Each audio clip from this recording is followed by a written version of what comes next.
الحمد لله رب العالمين القائل في كتابه العزيز يا أيها الذين آمنوا ادخلوا في السلم كافة ولا تتبعوا خطوات الشيطان إنه لكم عدو مبين وأشهد أن لا إله إلا الله وحده لا شريك له وأشهد أن محمدا عبده ورسوله صلوات ربي وسلامه ورحمته وبركاته عليه وعلى آله وأصحابه أجمعين أما بعد فاتقوا الله أيها المسلمون واسعوا إلى تحقيق إيمانكم به وبوعده ووعيده وتعلموا دينكم وعيشوا في دوره تفوزوا بسعادة الدنيا والآخرة.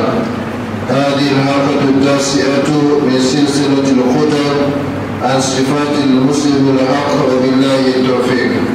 Chers frères et sœurs d'Islam, la louange appartient à Allah, Seigneur de l'univers, qui a dit dans son puissant et inattaquable livre aux croyants: entrez parfaitement dans l'Islam et ne suivez pas les pas du shaitan, car il est certes pour vous un ennemi déclaré.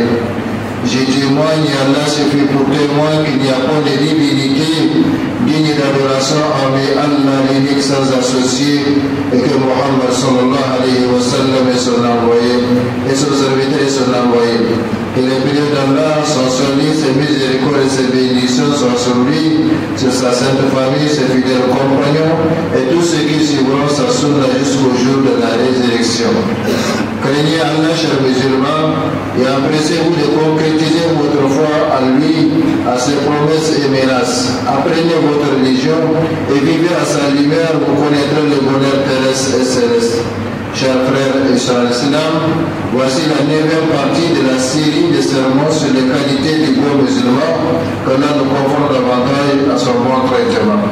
Rappelez-vous que le seul fait d'écouter et de lire ces qualités n'apportera aucun changement dans votre vie spirituelle et matérielle, ni dans votre position par rapport à Dieu.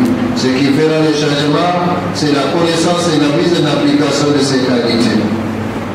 Chers frères et sœurs d'Islam, nous allons continuer l'énumération des qualités du bon musulman après la parenthèse que nous avions ouverte dans la 3e qualité pour parler du concept des mérites et des conditions de l'amour en Dieu.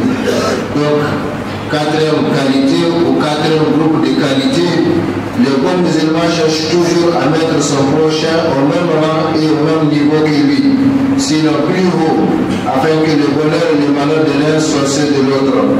Voilà la 4e qualité du bon musulman.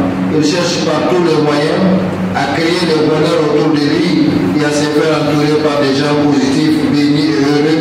Et pour cela, il œuvre pour être heureux lui-même et aime par conséquent le bonheur pour les autres comme il l'aime pour lui-même. Et nul ne sera un bon musulman sans avoir rempli cette condition et ce comportement, comme l'a dit le prophète sallallahu alayhi wa sallam: La yu'minu ahadukum hatta yuhibba li akhihi ma yuhibbu li nafsihi.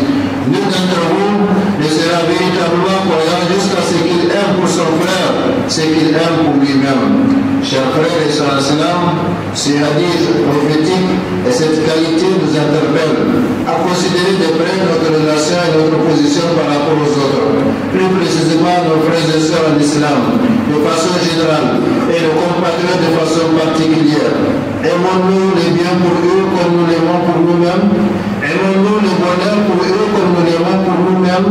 Aimons-nous les voir dans des situations confortables comme nous aimons être dans des situations confortables?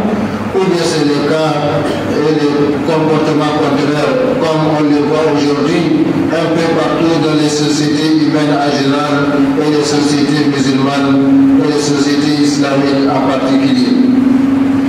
Non seulement les gens n'aiment pas le bien, le bonheur et les bonnes situations pour les autres, mais aussi et surtout ils cherchent à tout prix à détruire leur bien, à détruire leur bonheur, à détruire leurs situations agréables. Rappelez-vous, chers frères et sœurs d'Islam, qu'aimer le bien pour les autres et détester le mal pour eux est non seulement une condition indispensable de la foi, mais aussi un moyen qui nous permet d'avoir le bienfait d'Allah et sa protection conformément au principe de la réciprocité de comportement.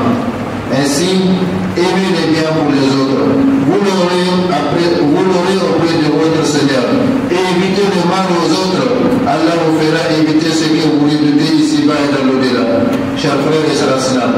il ne peut pas avoir du bonheur dans une société. Si certains baignent de l'opulence et la prospérité, tandis que d'autres patauchent dans la misère et l'indigence. Dans une société, le bonheur des uns dépend de celui des autres, et vice-versa. C'est pourquoi nous devons œuvrer pour améliorer nos conditions de vie, voire créer notre bonheur et aider les autres à être dans les conditions minimales d'une vie digne de l'être humain. Et le premier pas à faire dans cette voie, c'est justement aimer le bien et le bonheur pour les autres, ceux-là avec lesquels le destin d'Allah nous a condamnés à vivre ensemble. Telle est donc la quatrième qualité du bon musulman. Il cherche toujours à mettre son prochain au même rang et au même niveau que lui, sinon plus haut, afin que le bonheur et les valeurs de l'un soient ceux de l'autre. Barakallahu li wa lakum fil Qur'an al-Karim wa nafa'ana bima fihi min al-ayat wa dhikr al-hakim. أقول ما تسمعون وأستغفر الله لي ولكم ولسائر المسلمين في